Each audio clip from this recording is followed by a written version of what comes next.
Ever find yourself tangled up in the web of understanding good and bad debt? If you have, you're not alone.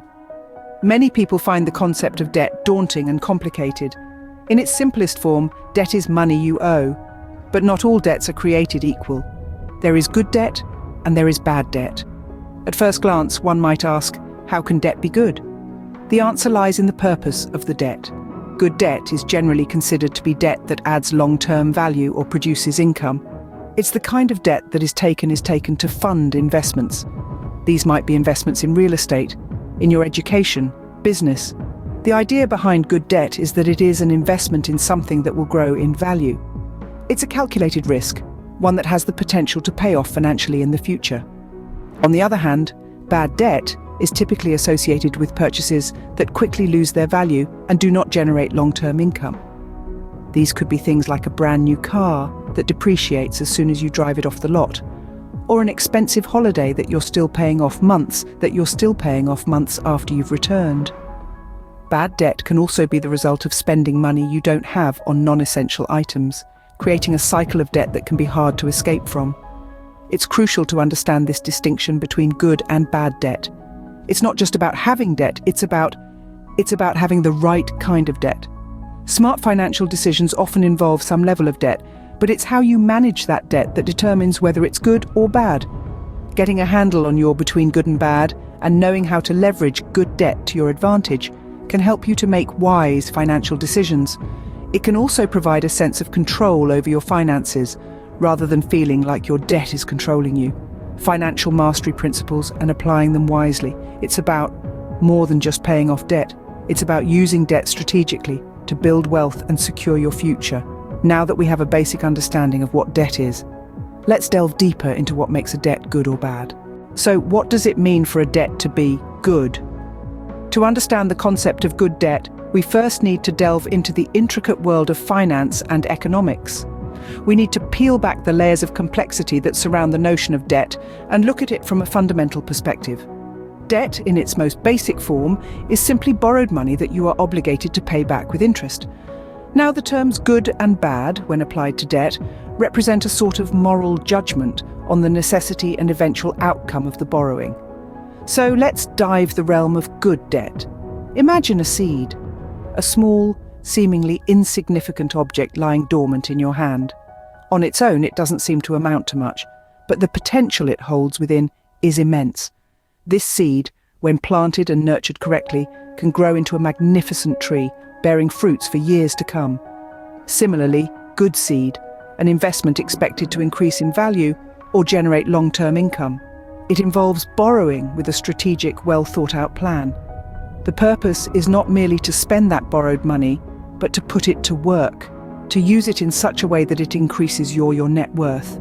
Yet, like any powerful tool, good debt is not without its risks.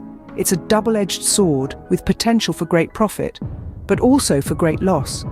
If the borrowed money isn't managed wisely, if it isn't properly, or if circumstances change, this good debt can turn bad very quickly. For example, if a business borrows money to expand, but the expansion leads to losses, then this good debt has backfired. Similarly, if someone takes on a mortgage they can't really afford, banking on the future appreciation of the property, that could lead to dire financial consequences. So, while good debt, when managed properly and used intelligently, can be a powerful tool to increase wealth and financial security, it should always be approached with careful consideration. Remember, good debt is a powerful tool for building wealth when used. On the flip side, what makes a debt bad? Interestingly, this isn't a question we ask ourselves often enough. Bad debt, unlike its beneficial counterpart, is money borrowed for items that depreciate quickly or don't generate income. Now, what does that mean practically? It means borrowing money to buy the latest smartphone, or the most fashionable clothes. These are items that lose their value as soon as you walk out of the store, or even quicker. Consider this: the moment you swipe that credit card to pay for a brand new car, that vehicle loses value. It's called depreciation. And it's a serious consideration when you're thinking about borrowing money for, as soon as you drive it off the lot, that car isn't worth what you paid for it. That's an example of bad debt. You're paying interest on a depreciating asset. Bad debt is a trap, a snare that is so easy to fall into and yet so hard to escape. It's like quicksand. The more you struggle, the deeper you sink. It's a cycle of borrowing that leads nowhere, but to more often than not, a worsening financial situation. Bad debt has an uncanny ability to multiply, to grow. It's like a snowball rolling downhill, gaining size and momentum. It's just a small $100 purchase here, a $200 expense there, but before you know it, you're thousands of dollars in debt with high interest rates compounding the problem. Remember, mastering your personal finances isn't just about making money. It's also about smart spending and borrowing. It's about knowing the difference between good debt and bad debt. It's about understanding when to use that credit card and when to keep it in your wallet. It's about making informed decisions that will lead you toward financial freedom rather than financial stress. Moreover, financial literacy is not something taught in schools, but it's a crucial life skill.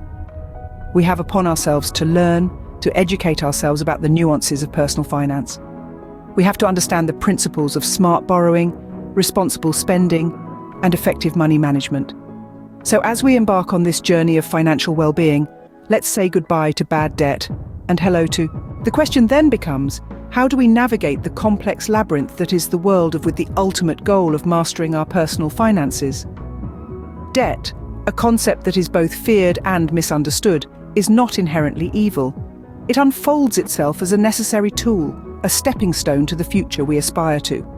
It is aspire to. It is nuanced, multifaceted, and can be divided into two major categories: good debt and bad debt. Good debt, a term that may sound paradoxical to some, is in fact an investment that has the potential for growth. It's a calculated risk that can yield fruitful. A perfect example of this is investing in a property, like a house. The value of real estate generally appreciates over time, making it a safe and smart investment. Another example of good debt is education.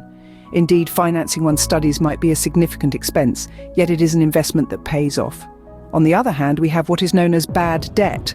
Bad debt is something that quickly depreciates in value, in value. An example of this can be the latest electronics. They are seductive with their sleek designs and advanced technology, value rapidly. Mastering personal finance is not an overnight process. It takes time, patience, and a good deal of knowledge. It means understanding the nuances of good debt and bad debt and making informed decisions about debt.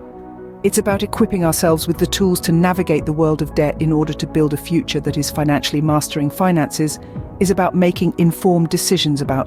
So, are you ready to say goodbye to bad debt and welcome financial freedom into your life? Let's first understand what differentiates good debt from bad debt. Good debt, in layman's terms, is a form of investment. It is something that can contribute to increasing your net worth over a lengthy period. It could be student loans for your education, a mortgage for starting a new business. All these are examples of good debt. On the other hand, bad debt is something that rapidly depreciates in value and does nothing to improve your financial situation. This could include personal loans for a lavish vacation, car loans for a high-end vehicle which is beyond your ability to, or credit card debts accumulated due to impulsive shopping. These kinds of debts don't add any value to your financial health, but instead create your finances. Now that we've distinguished between the two, it's vital to make decisions. Avoid falling into the trap of bad debt, steer clear of unnecessary expenses, and instead focus on investing and growing your assets. Be proactive in managing your finances, and remember, financial freedom is not a dream, but a goal that can be achieved with discipline.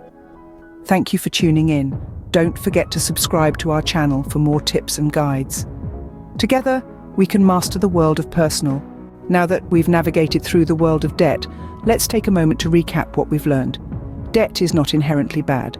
It's how we manage and utilize it that determines its impact on our financial health. Good debt is an investment that can increase your net worth over time, examples being student loans, mortgages, or business loans.